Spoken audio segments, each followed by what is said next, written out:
राधे राधे। जय श्री कृष्ण। भक्तों, मन शांत नहीं रहता। ऐसा क्यों होता है कि हर समय आपका मन अशांत रहता है, जबकि जो मन ने मांगा आपने दिया। हर बार सुख के लोभ में दुख ही हाथ में आया। संसार में कोई ऐसा नहीं है जो दुख पाने के लिए प्रयास करता हो। सभी सुख पाना चाहते हैं, सुख पाने के लिए ही प्रयास करते हैं, परंतु सुख पाने की इच्छा पर मिलता है दुख। कोई ऐसा नहीं जिसने दुख ना पाया हो। ये मृग तृष्णा है।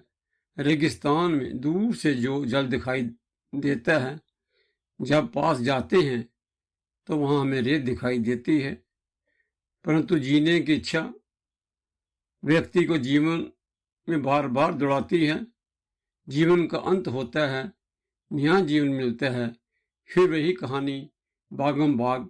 ये तब तक चलता है जब तक हमारे अंदर अज्ञान है, जब तक हमारे हृदय से अज्ञान का अंधकार नहीं मिटता है, तब तक ऐसा चलता है। मन शांत कैसे रहे, मन से ज्ञान का अंधकार कैसे मिटे, सत्संग में मन कैसे लगे। सत्संग क्या है?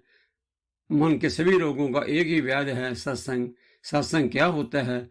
अब आज के इस वीडियो में हम सभी इस पर चर्चा करेंगे। सत्संग क्या है, मन शांत कैसे रहे, मन शांत क्यों ना हो, ऐसा ही हम आज के इस वीडियो में चर्चा करेंगे और समझने का प्रयास करेंगे। भक्तों, जैसे सूरज उदय होता है, अंधकार छट जाता है, ऐसे ही सब मोह जो हमारे अंदर व्याप्त है, जब मोह का अंधेरा छट जाता है तो ज्ञान का प्रकाश हो जाता है, सभी दुख छट जाते हैं। जय विजय ने जब शंकादिक के श्राप के बाद भगवान से प्रार्थना की कि कृपा करें कि हमें कुछ ऐसा वरदान दें कि हमें काम, क्रोध, लोभ के वश में भले ही हम आ जाएं, परंतु मोह के वश में ना आए। मोह का अर्थ है भगवान को भूल जाना, अर्थात सांप को रस्सी समझकर उसको पकड़ लेना। जैसे हम सभी संसार में इन्हीं सुखों के पीछे भागते भागते दुख ही अपने लिए एकत्रित कर रहे हैं। कपिल मुनि जी भगवत के 3 अध्याय में अपनी माता देवहूति को ज्ञान देते हुए कहते हैं कि गर्भ नरक के समान होता है माता, परंतु वहां जीव को बहुत पीड़ा होती है। उस नरक से बाहर आने पर जीव को खुश होना चाहिए, पर जीव रोता है, क्योंकि उस गर्भ में नरकवास में भी उस जीव को भगवान की स्मृति बनी रहती है।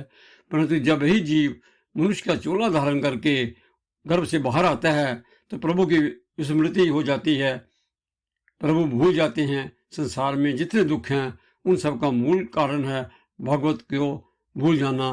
भगवत विस्मृति ही सभी दुखों का कारण है। भक्तों, कभी आपने सोचा है कि संसार का स्मरण करने के लिए हमें प्रयास नहीं करना पड़ता? संसार का स्मरण बिना प्रयास के हो जाता है, परंतु भागवत का स्मरण प्रयास से भी नहीं होता। कितना प्रयास करते हैं, मंदिर मंदिर जाते हैं, कथा सुनते हैं, गुरु मंत्र लेते हैं, परंतु फिर भी भागवत स्मरण नहीं होता। ये क्या है?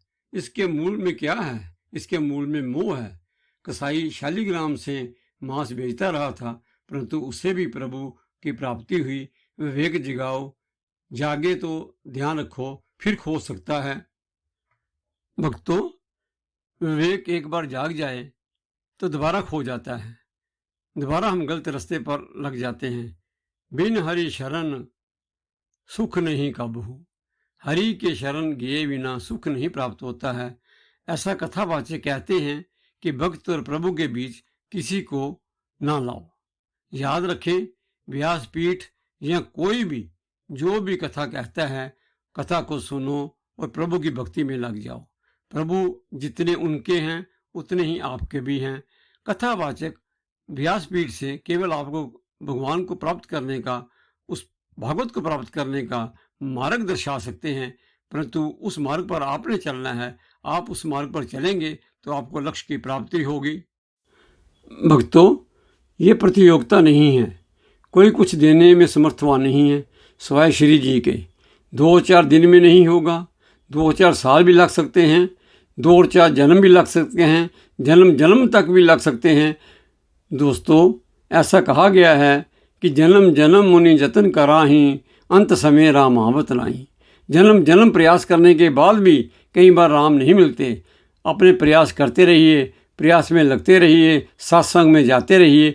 इस वीडियो में मैं एक तथ्य को बताना चाहता हूँ, एक सत्य को आपके सामने लाना चाहता हूँ कि आप जहाँ भी कथा सुनते जाते हैं तो वो यही कहते हैं कि सत्संग में आइए।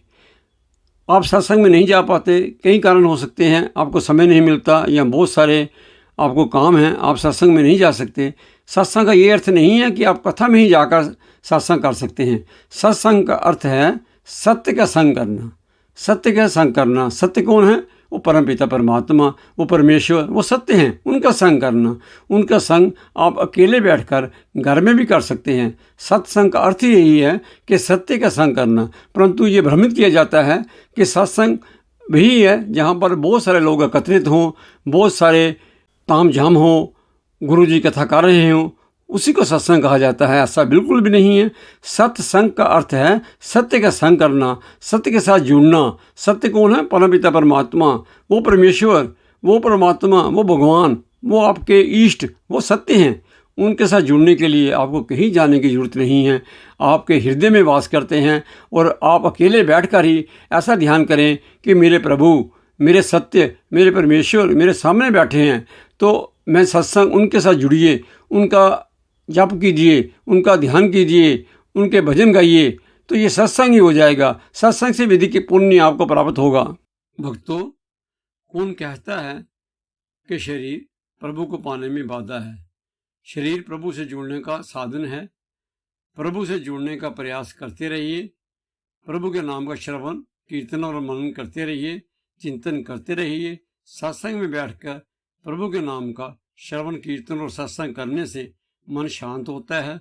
जब भी मन अशांत हो, सत्संग करें। सत्संग में बैठकर प्रभु की लीलाओं का श्रवण करें, प्रभु की लीलाओं का चिंतन करें, प्रभु के गुणों का बखान करें, चिंतन करें, श्रवण करें और उनको ग्रहण करें। मन शांत होगा।